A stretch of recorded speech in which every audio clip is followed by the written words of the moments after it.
Please like, share, and subscribe Burn Oaks TV.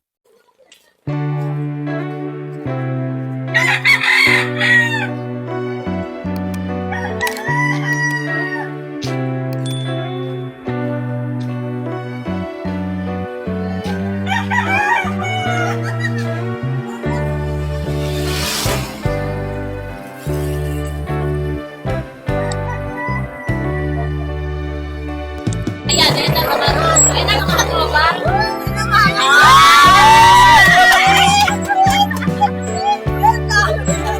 Ikaw na ulit. Hi ka daw, hi. Hi. Hi.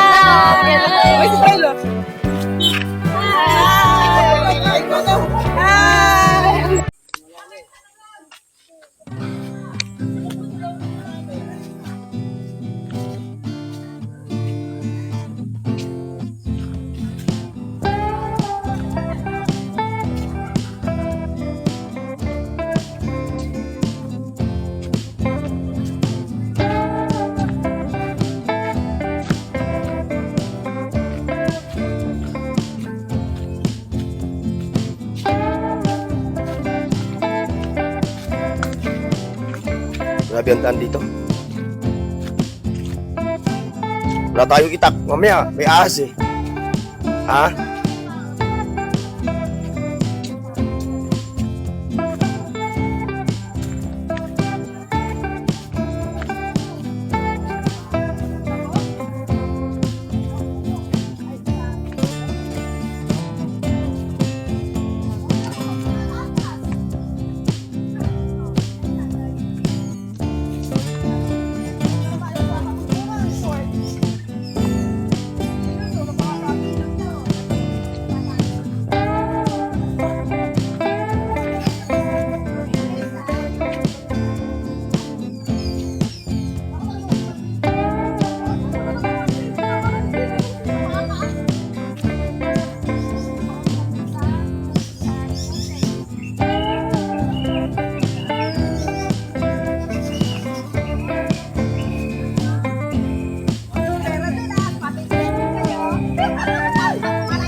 Saan yung malalim?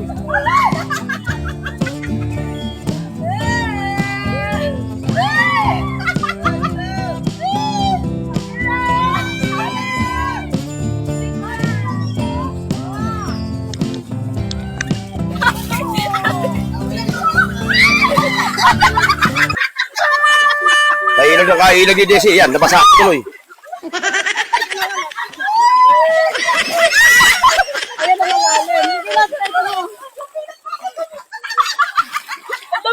Kuya, may ano dito, may kahoy, oh, madapa ka. Yung camera mo. Kahapon mainit. May ano kahoy, may kahoy, baka madapa ka. Palubog sa kami kahoy. Oh.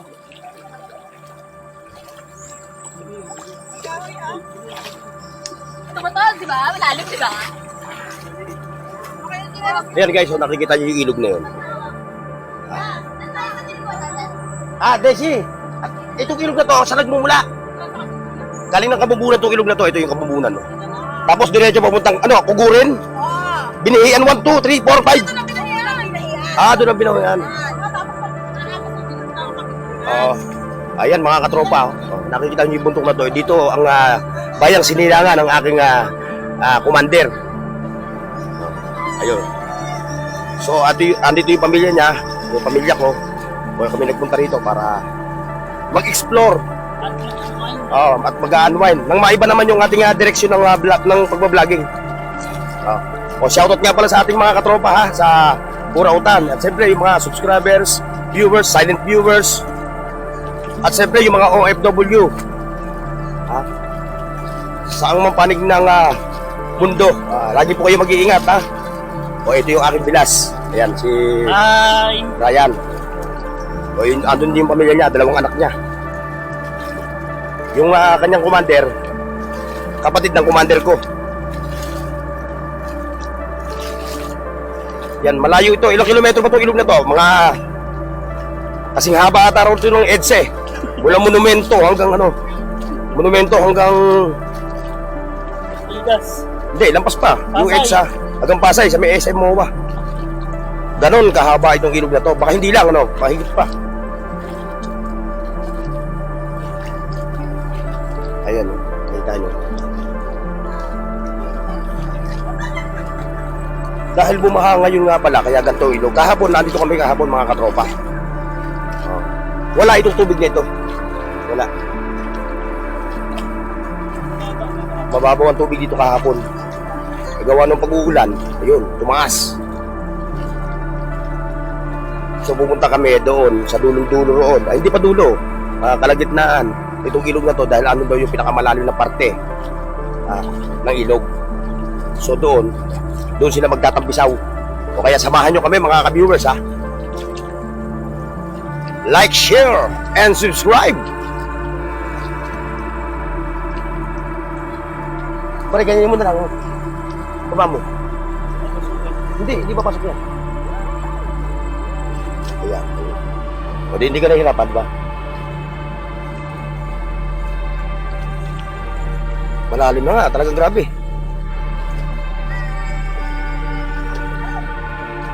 Hindi natin ma-zoom.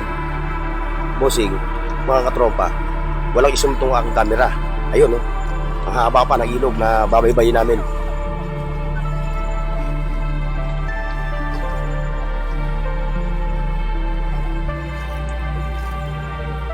Ayan, ito yung napangkawayan. Mahapay na siya. Doon sa kanya puno, dito sa ilog. Ito, may punong to. Ewan ko kung anong pangalan ng puno nito. Yun yung mga baging.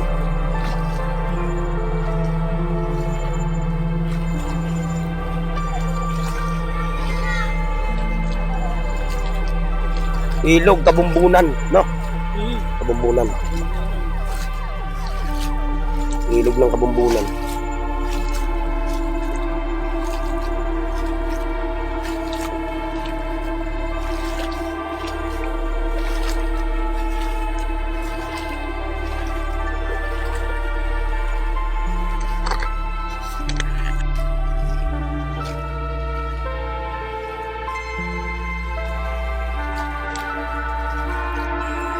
Ano kayo pakunan?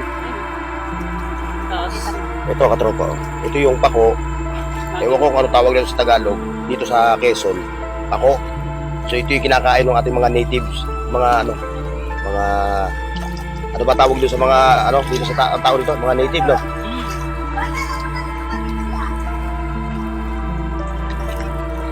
Ano na pala si Bilas, Ayan katropa.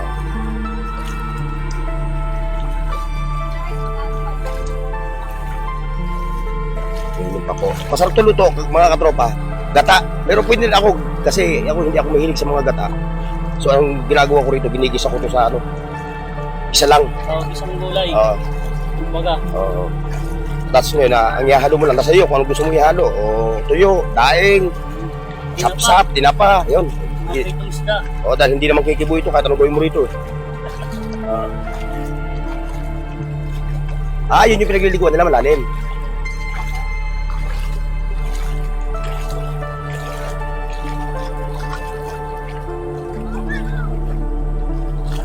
Ayan, mga katropa, nakita mo yun.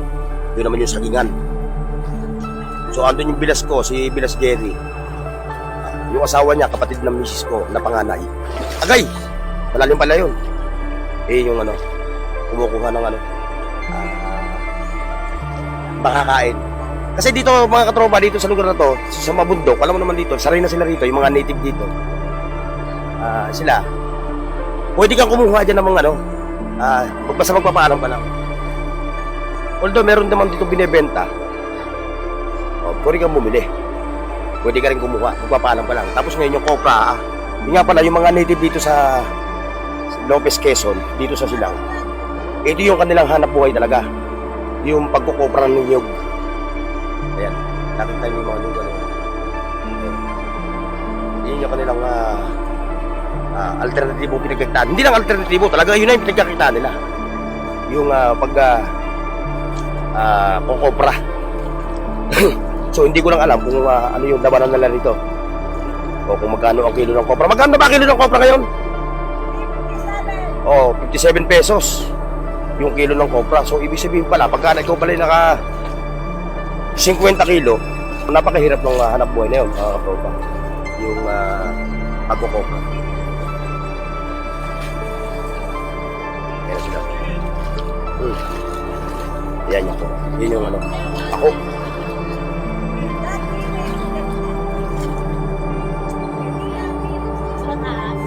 Saan pumunta si Bilas? Bakit eh?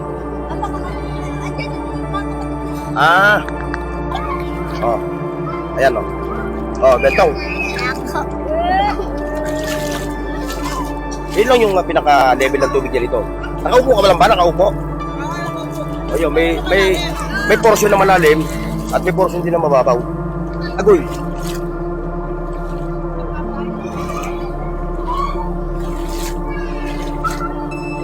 Tawagan ng mga native dito subsub-ilog. Ayan, yun.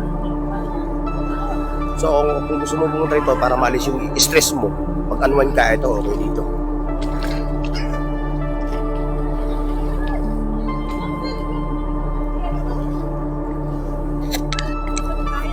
Ano yan?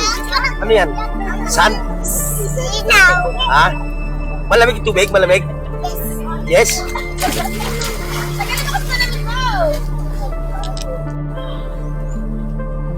Kaya nakita nyo mga tropa, yung mga ganyan, yung mga kuwebang maliliit na yan.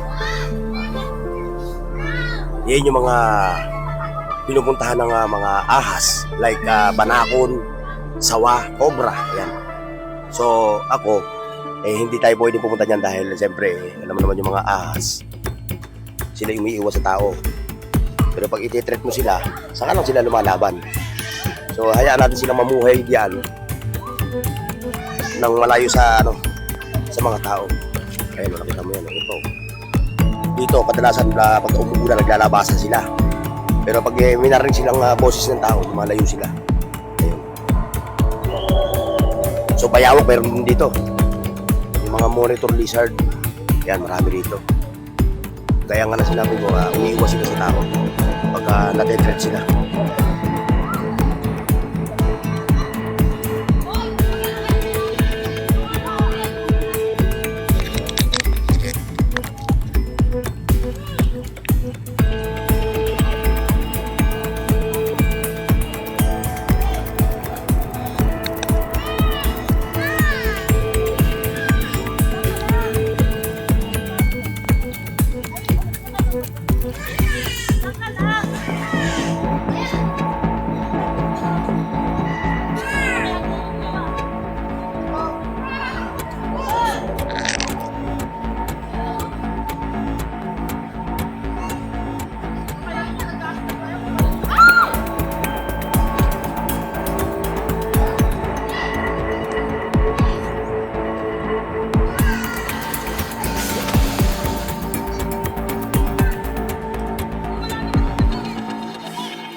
yung taniman. Sa i-convert natin sa Tagalog taniman ng kanilang mga pang-araw-araw na pagkain. Yung saba, saging na saba. Ano po, puro mga saging na saba, no? No?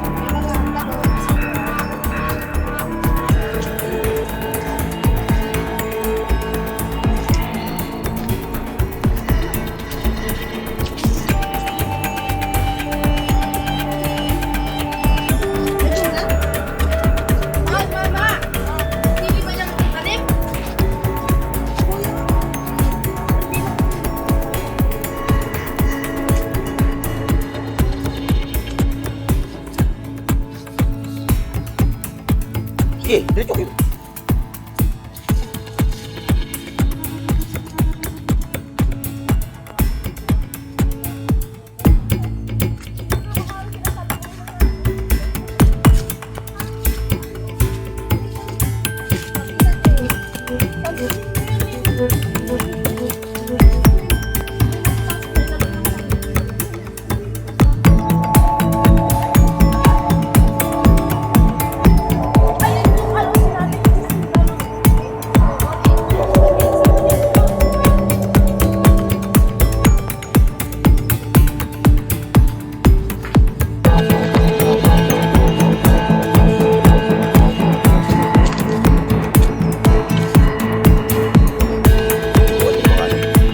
Talaga.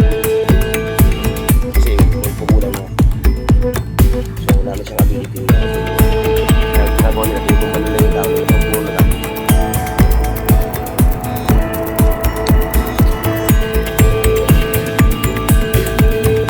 Ngayon, natin tayo ngayon sa tinatawag nilang kabumbunan.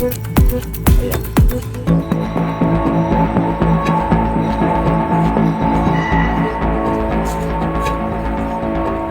Yung makaingat.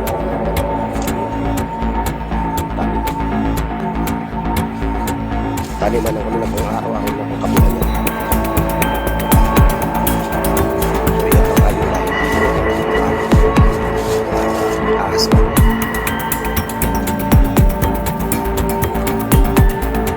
Tapos sa inyo cobra. Mga katropa yan. Nagkataniman.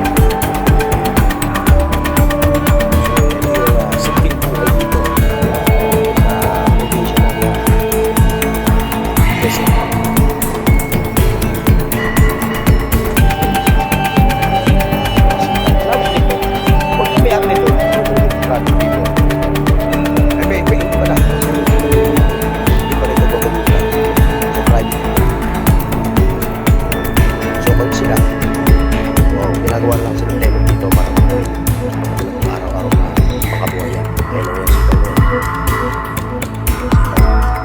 So binababa nila yun sa bayan. Pag ready na siya for harvesting, o pag na-harvest nila yan, binababa nila sa bayan doon sa mismong bayan sa Lopez. Para naman i-ibenta dito sa Taglia.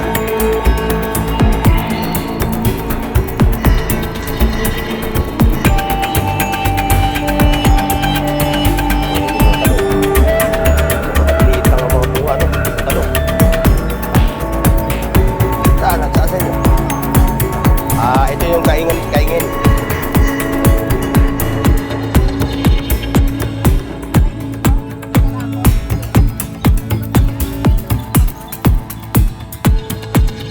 Rubber tree. Yung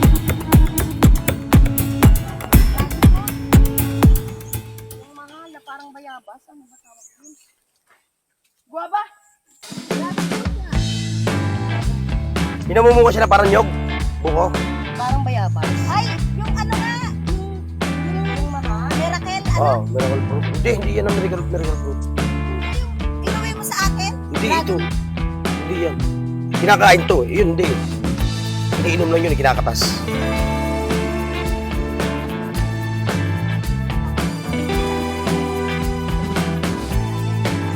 Kaya ito yung kadyos naman ang tawag. Yung bunga niya, ano? Na parang patan. Oo, kadyos. Yan yung kadyos.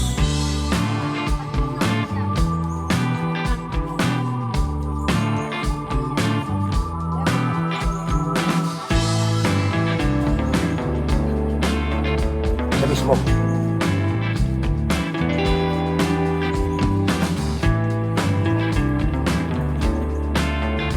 So dito mga katropa, kung masipag ka,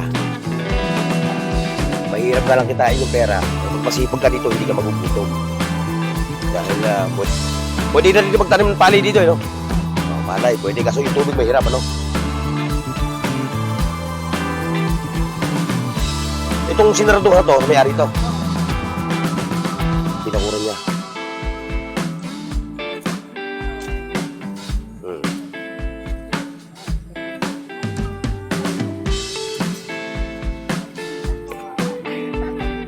Kadyos yun. Kadyos. Kuya, ano nga yung ano mo doon? Yang tanim niyan? Oh, yun, mangosteen. Mahal talaga yun. Kaya gamot yun eh. Oh, mangosteen. So pag naparami mo yan, maraming pera din yan. Ano kapag ano na kayo kuya ng ano? Bago pa lang. Bago pa lang tanim yun. Natin yan sa baba. Eh, paano? Iwan naman natin sila doon? Ay, pwede naman tayo bumalik. Oo. Hindi. Ito.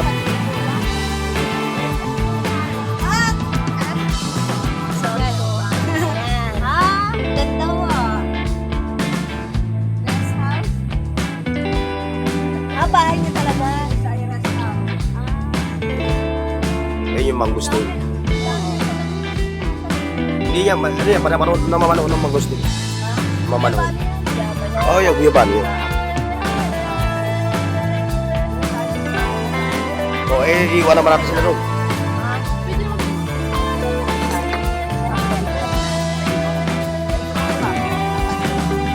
Hindi, gusto ko na pumunta nung kailangan eh. O, tayo na. Kakain ako ng nyug. Ay! Kila, ano? Oo. Eh, ano ba yun sila? Okay, mabalikan natin sila doon.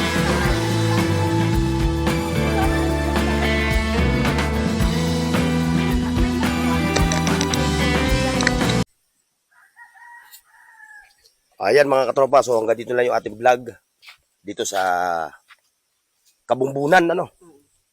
Dito sa Bayang Sinilangan ng aking asawa. Ayan, nakikita nyo, ayan yung mga kubrahan nila. Ayan, no? Ayan yung mga nyog na ngayon pa lang, halos katanim pa lang, no? Ayan, ready na yan para sa pagpalalaki niya, no? Ayan, no? Sa pagkain lang talaga, wala kayong maano problemahin yun. May mga saging na saba. Ayan, nakikita nyo naman, no? Ayan, no? Yun yung mga kuprahan na kinukuprahan ng aking mga binan. Kasi may palay pa doon. Paki-like, share, at subscribe sa Bornox TV at pindutin ang bell icon para sa higit pang mga video